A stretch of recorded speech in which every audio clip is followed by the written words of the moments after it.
আসসালামু আলাইকুম, welcome to my channel. আজকে আলোচনা করব রেনেসা নিয়ে।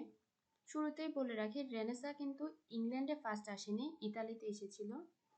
এবং এই রেনেসা কিভাবে আসে, এর প্রভাব কি ছিল, আজকে এসব বিষয় নিয়ে আলোচনা করব। রেনেসাটা কিন্তু অনেক বেশি ইম্পর্টেন্ট ছিল হিস্ট্রি অফ ইংলিশ লিটারেচারের জন্য। এবং রেনেসার আসার পেছনে অবশ্য অনেকগুলো ঘটনা রয়েছে। তাহলে শুরু করি। What is Renaissance? এর রেনেসেন্সটা আসলে কি ছিল? রেনেসাটা আসে 1500 সালে এবং এটা শেষ হয় 1660 সালে। Renaissance means rebirth or revival or regeneration. Renaissance মানে হচ্ছে রিবার্থ এবং revival or regeneration. The revival of the classical knowledge is called Renaissance. আসলে ক্লাসিক্যাল যে নলেজ রয়েছে সেটাই রিভাইভ হওয়াটা হচ্ছে mainly Renaissance. Renaissance is a French word, এটা হচ্ছে একটা ফ্রেঞ্চ ওয়ার্ড এবং এটা এসেছিল ল্যাটিন ওয়ার্ড রিনেসেন্স থেকে, মানে যেটার মানে হচ্ছে টু বি বর্ন অ্যাগেন। মানে এখানে টু বি বর্ন অ্যাগেন বলতে যে ক্লাসিক্যাল নলেজ ছিল সেটাকে পুনর্জীবিত করাটাকেই বোঝানো হচ্ছে মেনলি। ক্লাসিক্যাল নলেজটাই পুনরায় ফিরে আসাটাই মেনলি রেনেসা ছিল। আমাদের হিস্ট্রিতে মানে ইংল্যান্ডের হিস্ট্রিতে তিনটা এইজ ছিল, একটা হচ্ছে অ্যানশিয়েন্ট, একটা মেডিয়েভাল, একটা হচ্ছে মডার্ন।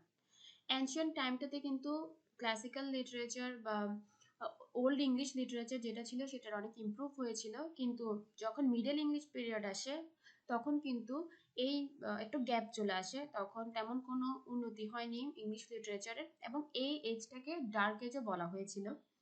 পরবর্তীতে আসে মডার্ন এজ। মডার্ন এজ মানে বলতে বোঝানো হচ্ছে রেনেসাকে বোঝানো হচ্ছে। অ্যানশিয়েন্ট টাইম অ্যান্ড মডার্ন এজের মধ্যে যে গ্যাপটা ছিল এই গ্যাপটাই দূর করতে চেয়েছিল এই রেনেসার টাইমটাতে।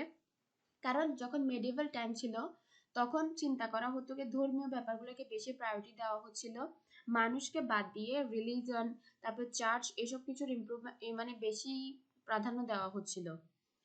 তারপর হচ্ছে প্রিপারেশন ফর দ্য রেনেসেন্স, মানে রেনেসেন্সটা কিভাবে আসে। Mainly Renaissance began with the fall of Constantinople যে ছিল, তার ফলের মধ্য দিয়ে কিন্তু রেনেসাটা আসে। রেনেসাটা যখন 1453 সালে এই কনস্ট্যান্টিনোপলের ফল হয়। এই ফলের কারণ ছিল তুর্কি যখন তাদেরকে আক্রমণ করে, মানে তুর্কি দ্বারা করার কারণে তারা তাদের কাছে পরাজিত হয়। পরাজিত হওয়ার কারণে দেখা যায় অনেকগুলো মানুষ, তখনকার সময় অনেক মানুষ পালিয়ে গিয়ে ইউরোপের বিভিন্ন জায়গায় চলে যায় এবং তারা যাওয়ার সময় তাদের সাথে এই জায়গার অনেকগুলো ম্যানুস্ক্রিপ্টস তাদের সাথে নিয়ে যায়। বলে রাখি কি যে কনস্ট্যান্টিনোপল যেটা ছিল ওই জায়গায় হচ্ছে মেইনলি ক্লাসিক্যাল যে লার্নিং রয়েছে সেটা সেন্টার ছিল, সেটা মানে বলা যায় একদম খাজানা টাইপের একটা জায়গা ছিল। তো সেখান থেকে যাওয়ার সময় অনেকে তাদের সাথে বিভিন্ন ম্যানুস্ক্রিপ্ট নিয়ে ইউরোপের বিভিন্ন জায়গায় পালিয়ে যায়। এটা ধারণা করা হচ্ছে একজন কার্ডিনাল নামে একজন লোক, তিনি 800 ম্যানুস্ক্রিপ্ট নিয়ে ইতালিতে চলে যায় এবং ইতালিতে যাওয়ার কারণে পরবর্তীতে ইতালির যেসব রাইটার ছিল তারা সেগুলো থেকে জ্ঞান অর্জন করে এবং তারা সেই অনুযায়ী লেখা শুরু করে। তবে after the defeat the Christian scholars fled to different parts of Europe, মানে তারা ইউরোপের বিভিন্ন পার্টে পালিয়ে যায়। They tried to spread their knowledge there, thus ancient learning started reviving, এবং তারা তাদের যে নলেজটা ছিল সেটা চারিদিকে ছড়িয়ে দেওয়ার চেষ্টা করে অ্যান্ড এভাবেই কিন্তু অ্যানশিয়েন্ট যে লার্নিং ছিল সেটা আস্তে আস্তে রিভাইভ হতে থাকে। তখনকার সময় ইতালি হচ্ছে এমন একটা জায়গা ছিল, মানে যেটা অনেকটা ফ্রি কান্ট্রি ছিল, তেমন কোনো বাধা বিপত্তি দেওয়া হতো না মানুষকে, মানুষ চাইলেই বিভিন্ন ধরনের এক্সপেরিমেন্ট করতে পারতো। তাই কিন্তু মেইনলি ইতালিতে গিয়ে সবাই বসবাস করা শুরু করে যাতে করে নিজেদের জ্ঞানটাকেও চর্চা করতে পারে। এটা হচ্ছে মেইনলি ইতালিতে রেনেসা আসার মেইন কারণ ছিল। তারপর হচ্ছে রেনেসার কিছু ফিচার্স থাকে, যখন একটা যুগ আসে অবশ্য সেই যুগের সাথে সাথে তার বৈশিষ্ট্য বদলে যায়। তার মেইন একটা ফার্স্ট বৈশিষ্ট্য ছিল কিউরিসিটি, মানুষের মধ্যে কিউরিসিটিটা বাড়তে থাকে। রেনেসা আসার কারণে দেখা যায় কি আগে মানুষ নতুন কিছু জানতে ভয় পেত, কিন্তু রেনেসার সংস্পর্শে এসে মানুষ কিউরিয়াস হয়ে ওঠে।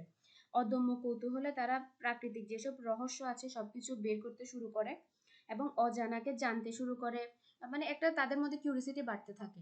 Desire for unlimited wealth and power, তাদের মধ্যে পাওয়ারের এবং ওয়েলথের ইচ্ছাও বাড়তে থাকে। Love for adventure, love for adventure বলতে আগে কিন্তু একটা জায়গায় তারা সীমাবদ্ধ থাকতে পছন্দ করতো, কিন্তু যখন রেনেসা আসে তখন তারা বিভিন্ন জায়গায় অ্যাডভেঞ্চার করতে শুরু করে। এর ফলপ্রসূতে দেখা যায় কি কলম্বাস ডিসকভার করে আমেরিকা 1492 সালে, এবং ভাস্কো দা গামা তিনি ইন্ডিয়া আবিষ্কার করেন 1498 সালে। এগুলো কিন্তু তার একটা অন্যতম কারণ ছিল লাভ অফ ওন কান্ট্রি। প্রত্যেকটা মানুষ তখন নিজেদের কান্ট্রির প্রতি অনেক মানে অনেক আগ্রহ দেখা দিতে থাকে, অ্যান্ড লাভ অফ বিউটি, এছাড়াও লাভ অফ হিউম্যানিজম। এই হিউম্যানিজমটাই ছিল এই রেনেসার মানে মূল একটা বৈশিষ্ট্য। বলা যায় ইংল্যান্ডের রেনেসার মূল মন্ত্র ছিল এই হিউম্যানিজম মানে মানবতাবাদ। এছাড়া love for the past, love for the past মানে মানুষের মধ্যে এনশিয়েন্ট বা ক্লাসিক্যাল নলেজের প্রতি একটা জ্ঞান প্রতি লাভ বাড়তে থাকে। তখনকার সময় যে হিউম্যানিজম মুভমেন্ট চলছিল, মানে রেনেসা আসার কারণে একটা মুভমেন্ট চলছিল, সেই মুভমেন্টের মেইন লিডার যারা ছিল, একজন হচ্ছে ডান্তে, একজন রাইটার ছিলেন তখন, এবং ইতালির আরেকজন রাইটার হচ্ছে পেট্রা। এই দুইজন খুবই গুরুত্বপূর্ণ ভূমিকা পালন করে ইতালির রেনেসাই এবং হিউম্যানিজম যে মুভমেন্ট ছিল ওই মুভমেন্টে। কারণ হচ্ছে হিউম্যানিজম যে মুভমেন্টটা আসে, এটা হচ্ছে যে গ্রিসের সাহিত্য ও শিল্প সম্পর্কে যে নতুন কৌশল জাগ্রত হয়েছিল, মেনলি সেটাই ছিল হিউম্যানিজম। মানে মানুষকে তখন প্রায়োরিটি দেওয়া হচ্ছিল। আগে কিন্তু মানুষকে প্রায়োরিটি দেওয়া হতো না। মিডল এজে দেখা যেত কি চার্চকে কিংবা চার্চের যে যিনি থাকতো যাজক সম্প্রদায়, ওদেরকে বেশি ইম্পর্টেন্স দেওয়া হতো, মানুষকে অত বেশি ইম্পর্টেন্স দেওয়া হতো না। এখন এই সিজনে এসে বা এই এজে এসে দেখা যায় কি মানুষকে বেশি প্রায়োরিটি দেওয়া হচ্ছিল, মানুষ নিজের প্রতি সচেতন হচ্ছিল। এরপরে হচ্ছে রেনেসাটা ইংল্যান্ডে কিভাবে আসে। রেনেসা ইংল্যান্ডে আসে অবশ্য তার পেছনে কারণ হচ্ছে কিছু শিক্ষিত সমাজের অনেক বেশি গুরুত্বপূর্ণ ভূমিকা পালন করেছিল এর পেছনে। In 1490 some English boys went to Italy to learn Greek. 1490 সালে কিছু ইংলিশ বয় যুবক গ্রিক শিক্ষার উদ্দেশ্যে ইতালিতে গমন করে। তারা হচ্ছেন William Grocyn, Thomas Linacre and John Colet. এরা ইতালিতে যায়। ইতালিতে যাওয়ার পরে তারা সেখান থেকে এই রেনেসা সম্পর্কে বা নতুন কিছু সম্পর্কে জানতে পারে। পরবর্তীতে তারা তাদের দেশে এসে সে জিনিসটা স্প্রেড করতে থাকে, মানে তাদের নলেজটা ইংল্যান্ডে এসে ছড়িয়ে দিতে থাকে। এরপরে এছাড়াও ইংল্যান্ডে তারা ভূমিকা পালন করে পরবর্তীতে যখন এই রেনেসাটা ইংল্যান্ডে আসে। ইংল্যান্ডে আসার পর John Wycliffe and Colet became leader of humanism movement.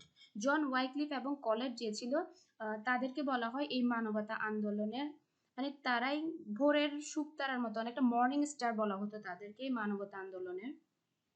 তারা বেশি এই জিনিসটাকে সামনের দিকে এগিয়ে নিয়ে গিয়েছিল। ইংল্যান্ডে যখন রেনেসাটা চলে আসে তখন দেখা যায় অনেক ইংল্যান্ডের রেনেসা আসার ফলে রিফরমেশন মুভমেন্ট স্টার্ট হয় ইংল্যান্ডে। রিফরমেশন মুভমেন্ট হচ্ছে সংস্কার আন্দোলন, মানে এটা একটা যুগান্তকারী ঘটনা ছিল রেনেসাটা ইংল্যান্ডের জন্য। ইংল্যান্ডের রেনেসার আবির্ভাব এবং বিস্তারে বিভিন্ন ধরনের সংস্কার হতে থাকে।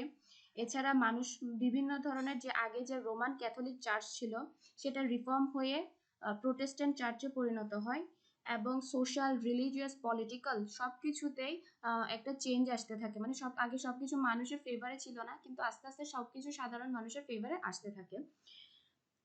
এই যে রেনেসান এজ ছিল, তখনকার সময়ে ফেমাস রাইটার ছিলেন স্যার টমাস মোর। তিনি হচ্ছেন সেই সময়ের ফেমাস রাইটার ছিলেন। তার লেখা অটোপিয়া এটাই তখনকার সময়ের খুব ভালো ভূমিকা পালন করেন, এবং এটি তিনি ল্যাটিন ভাষায় লিখেন। পরবর্তীতে সেটা যে সাবটাইটেল আসে সেটা হচ্ছে কিংডম অফ নাওহয়ার। এছাড়া আরও একজন থাকেন হেনরি হাওয়ার্ড। তিনি হচ্ছেন তাকে রিগার্ড করা হয় as the father of blank verse, তাকে ব্ল্যাঙ্ক ভার্সের ফাদার বলা হয়। এছাড়া মাত্র 30 বছর বয়সে তাকে কিন্তু মৃত্যুদণ্ডে দণ্ডিত করা হয় এই হেনরি হাওয়ার্ডকে।